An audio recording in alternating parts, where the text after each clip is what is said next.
dowladda dalka Eritrea war ka soo baxay ayaa lagu sheegay in ay diyaar u tahay markaan in ciidamadeeda ay keento dalka Soomaaliya si qayb ay ugu noqdaan ciidamada ATMIS markii waqtigoodu uu dhamaado iyaguna ay bedelaan.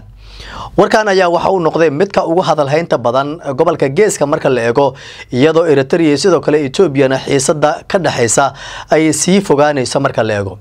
Eritrea iyadu waxay hadda danbiday inay garab istaag u muujiso dawladda Soomaaliya. waxay ku dhawaaqday dawladda dalka Eritrea inay diyaar u tahay markaan hadii dawladda Soomaaliya ay ogolaato in ciidamadeeda ay qayb ka noqon doonaan kuwa bedeli doona ciidamada ATMIS ee hadda jooga Soomaaliya. waxa ay sheegtay in awood buuxda ay u leedahay sugidda ammaanka goobaha ay baneeyaan ciidamada dawladda Ethiopia ee meelaha ay kaga sugan yihiin gobolada Gado, Bay, Bakool iyo sidoo kale Hiiraan meelo kamid ah.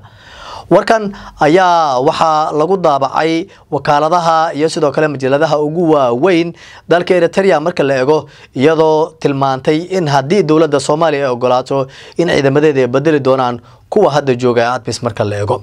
hadalka ka soo baxay dawladda Eritrea marka ay maqashay dawladda jaarka yihiin ee Ethiopia waxa ay walaac xooggan ka muujisay iyadoo Ethiopia dhankeeda ay tilmaantay in arrinkaasi ay khatar gelinayso hadii ciidamada Eritrea ay tagaan gudaha dalka Soomaaliya. Masar ayaa iyaduna sida ay salmida waxa ay dalbatay in ciidamada ATMIS ee Soomaaliya jooga qayb ay ka noqdaan hadii ay baxaan ciidamada hadda jooga dhamaadka sanadkan.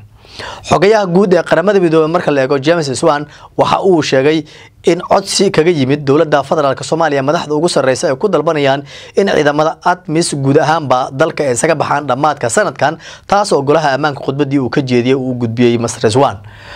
golaha ayaa laga jawaab sugayaa in kastoo golaha ammaanka iyaduna ay sheegayaan inay doonayaan in muddo kororsi loo sameeyo ciidamada ATMIS oo markoodii magacoodii hore ahaa AMISOM. hadda waxa ku soo biiri raba sida qorshaha uu yahay Eritrea iyo sidoo kale Masar oo xurgufi ay kala dhaxayso dawladda Ethiopia. Masar iyo sidoo kale Ethiopia waxay isku haystaan wabiga Nile halka Eritrea iyadu ay laftirkeeda difaac kaga jirto in Ethiopia ay soo damaaciso badeeda. Abiy Ahmed ra'iisul wasaaraha dalka Ethiopia oo maalmo ka hor hadlay waxa uu sheegay in guud ahaanba uu tirtiri doono magaca Eritrea isla markaana la weyn doono halka qaarad ay kaga taalo. waana hanjabaad aan diblomaasiyad ahayn oo uu jeediyay Abiy Ahmed taas oo caalamka intooda badan uu kala kulmay dhaleecayn. balse dhinaca Eritrea ayaa iyadu waxay tilmaantay hadii uu isku soo dayo Abiy Ahmed in uu weeraro Eritrea jawaab cad ay ka bixin doonaan isla markaana dib loo xusuusin doono dagaalkii dhexmaray. hadii ay dhabowdo in ciidamada Eritrea dalka la keeno Ethiopia waxay u noqonaysaa dhabarjab aad u xoogan. Eritrea ayaa waxa ay taagan tahay Ethiopia waa inay sida ugu dhaqsiyaha badan kaga noqotaa heshiiska ay la gashay maamulka Somaliland. hadii ay ka noqon weysana ciidamada Eritrea waxay diyaar u yihiin in gudaha Soomaaliya ay soo galaan oo dawladda Soomaaliya ay ka caawiyaan sugidda ammaanka goobaha ciidamada Ethiopia ay banaan doonaan.